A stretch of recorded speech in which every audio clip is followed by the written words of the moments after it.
Next topic discuss करने वाले हैं हम लोग कैरेक्टरिस्टिक्स ऑफ ऑर्गेनिजम्स। इसमें हम लोग ऑर्गेनिजम्स यानी कि लिविंग थिंग्स के बारे में देखेंगे कि उसका क्या क्या फीचर्स है, क्या क्या कैरेक्टरिस्टिक्स है।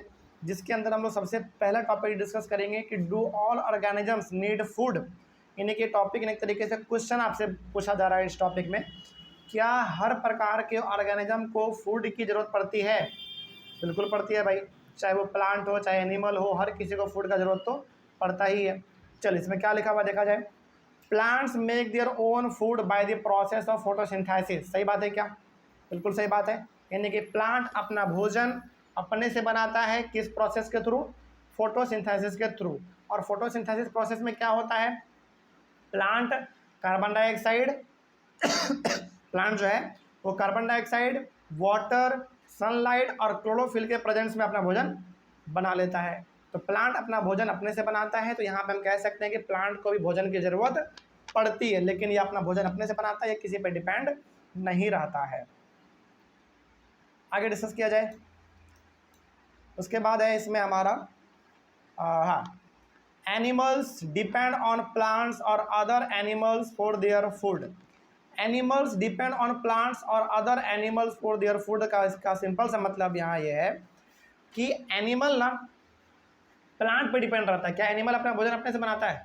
नहीं, ये प्लांट पे डिपेंड है एनिमल, या फिर एनिमल किसी और दूसरे एनिमल पे डिपेंड है। जैसे बात करें हम लोग तो लायन किस पे डिपेंड है? डियर पे डिपेंड है। यानी कि लायन भी हमारा क्या एक एनिमल है, डियर भी हमारा क्या एक एनिमल है। तो कई बार यहाँ मतलब यहाँ पे यही कहा जा रहा है कि प्लांट किसी के ऊपर डिपेंड नहीं हो, अपना भोजन अपने से बना लेता है। लेकिन समस्या कब है? समस्या है एनिमल के साथ। एनिमल अपना भोजन अपने से नहीं बनाता है, ये प्लांट और एनिमल दोनों पे डिपेंड रहता है। इसके बाद food gives organisms the energy needed for them to grow.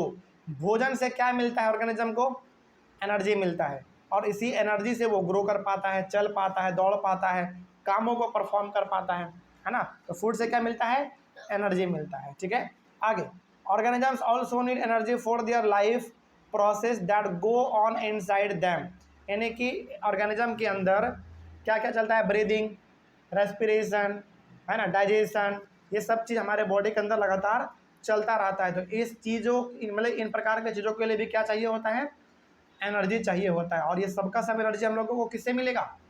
Food से मिलेगा। तो यहाँ पे क्या हम कह सकते हैं कि हर प्रकार के ऑर्गेनिज्म को फूड की ज़रूरत है? बिल्कुल कह सकते हैं, यस कह सकते हैं भाई। आगे बढ़ते हैं। अगला हमारा है topic do all organism show growth. ये टॉपिक भी आपका एक क्वेश्चन की तरह पूछा जा रहा है, क्या हर ऑर्गेनिज्म ग्रोथ करता है? बिल्कुल करता है भाई, चाहे वो प्लांट हो, एनिमल हो, कोई भी हो, ग्रोथ तो वो करेगा ही करेगा।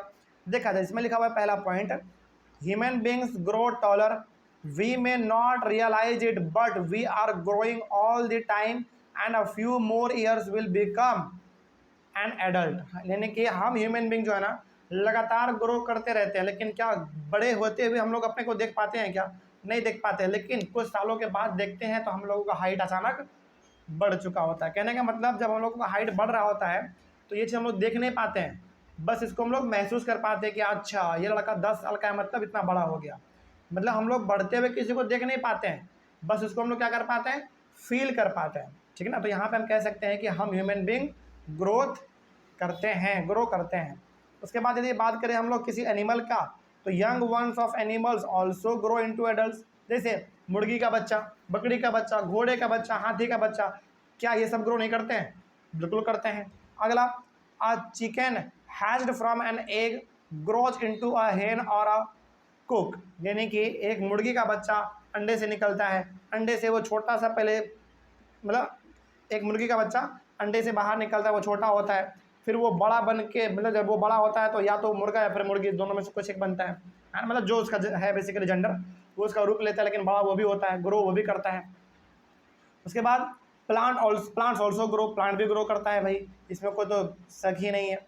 Growth seems to be common to all living things. यहाँ पे हम कह सकते हैं कि जितने भी लिविंग थिंग है सभी में ग्रो होना ही है, चाहे वो प्लांट हो, एनिमल हो, हम ह्यूमन बींग हो, कोई भी हो, यदि लिविंग थिंग है तो पक्का ग्रो करेगा ही करेगा। यहाँ तक कोई डाउट?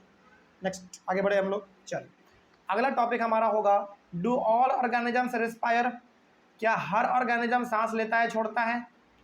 बिल्कुल भाई, देखा जाए when we inhale the air moves from outside to the inside of our body. When we breathe out, the air moves from inside to our body to outside. Breathing is a part of a process called respiration. समझिए, जब हम लोग सांस लेते हैं तो oxygen बाहर से अंदर आता है, लेकिन जब हम लोग सांस छोड़ते हैं तो हमारा जो कार्बन डाइऑक्साइड है वो अंदर से बाहर आता है। समझ रहे बात को? यानी कि जो हवा है वो कब अंदर जाएगा और कब बाहर जाएगा? जब हम लोग सांस लेते हैं तो हवा हमारे बाहर से अंदर आता है, लेकिन जब सांस छोड़ते हैं तो हवा अंदर से बाहर जाता है, ठीक ना। और यही हमारा कहलाता है रेस्पिरेशन। और जो हम लोग ब्रीदिंग बोलते हैं ना, ब्रीदिंग जो है ना एक पार्ट है किसका? रेस्पिरेशन का। याद रखिएगा, रेस्पिरेशन अलग चीज़ होता है और ब्रीदिंग अलग चीज़ होता है। ब्रीदिंग का सिंपल सा मतलब होता है सांस लेना और छोड़ना, लेकिन रेस्पिरेशन का ही वो क्या है? पार्ट है। रेस्पिरेशन में क्या क्या इंक्लूड होता है पता है? रेस्पिरेशन में आपका एनर्जी बनता है, रेस्पिरेशन प्रोसेस के थ्रू ही आपके बॉडी में एनर्जी बनता है, लेकिन रेस्पिरेशन का ही एक हिस्सा और क्या है हमारा? ब्रीदिंग, सांस लेना और छोड़ना। ठीक है, आगे बढ़ते हैं। उसके बाद लिखा हुआ in respiration some of the oxygen of the air we breathe in is used by the body. यानी कि जब हम लोग सांस लेते हैं तो जो ऑक्सीजन हमारे बॉडी में आया उस ऑक्सीजन का हम लोग क्या करते हैं? बेसिकली सांस लेने में इस्तेमाल करते हैं और उस ऑक्सीजन का हम लोग एनर्जी बनाने में भी इस्तेमाल करते हैं, ठीक ना। यानी कि हमारा बॉडी उसको इस्तेमाल कर लेता है। We breathe out carbon dioxide produce in this process. देखो, हम लोग लेते हैं ऑक्सीजन, छोड़ते क्या है? कार्बन डाइऑक्साइड, ठीक है ना। इस बात को आप ध्यान में रखेंगे। द प्रोसेस, हाँ बोलो। हाँ, वो भी लेते हैं, हवा में बहुत सारे गैसेस हैं वो भी लेते हैं, लेकिन ज़्यादातर हमारे बॉडी पे क्या जाता है?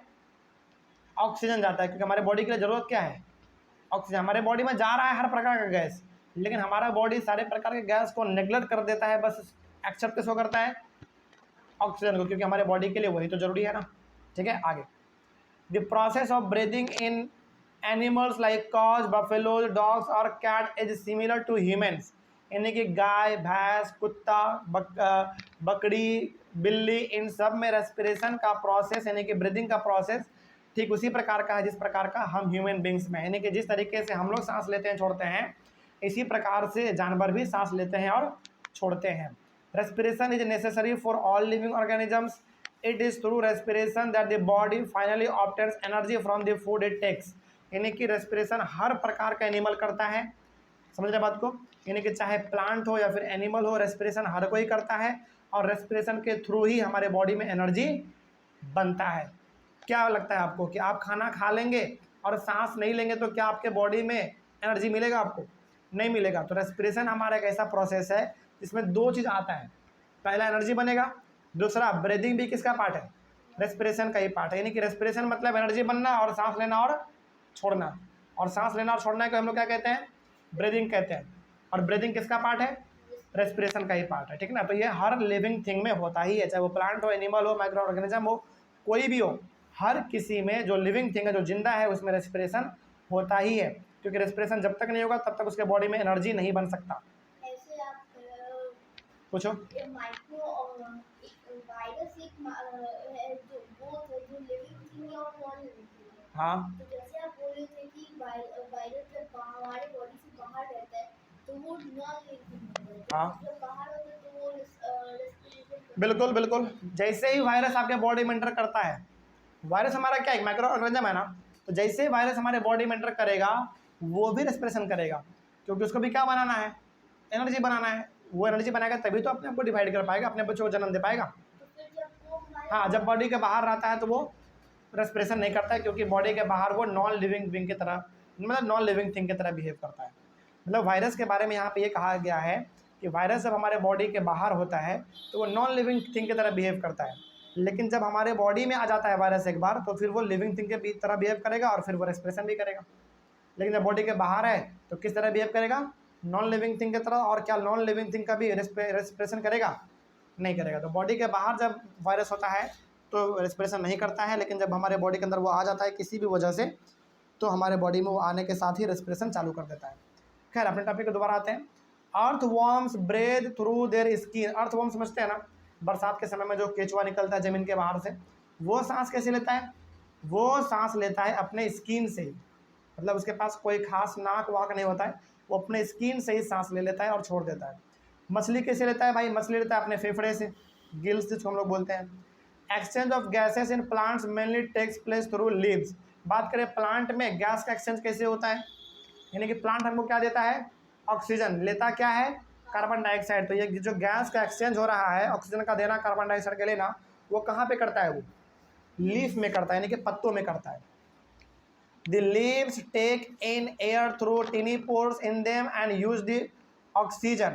This gives out carbon dioxide into the air. पेड़ के जो पत्ते हैं ना, पत्ते में बहुत ही छोटे छोटे छेद होते हैं, उसी छेद से हम लोगों को देता है ऑक्सीजन और लेता है कार्बन डाइऑक्साइड। ठीक है ना, ये प्लांट का काम चलता रहता है। आगे 3 पॉइंट इसमें और लिखा हुआ है। इसमें लिखा हुआ है plant use carbon dioxide to produce food and give out oxygen. देखो प्लांट हम लोगों को देता क्या है? ऑक्सीजन। लेता क्या है? Carbon dioxide. जो कार्बन डाइऑक्साइड ले रहा है, उसी कार्बन डाइऑक्साइड के मदद से वो अपना भोजन बनाता है फोटोसिंथेसिस प्रोसेस के through. The amount of oxygen release in the process of food preparation by plant is much more than the oxygen they use in respiration. मतलब कि जब अपना भोजन प्लांट बना रहा होता है, तो वो जितना ज़्यादा हम लोगों को ऑक्सीजन दे देता है, उससे बहुत ही कम मात्रा वो अपने पास रखता है खुद के इस्तेमाल के लिए।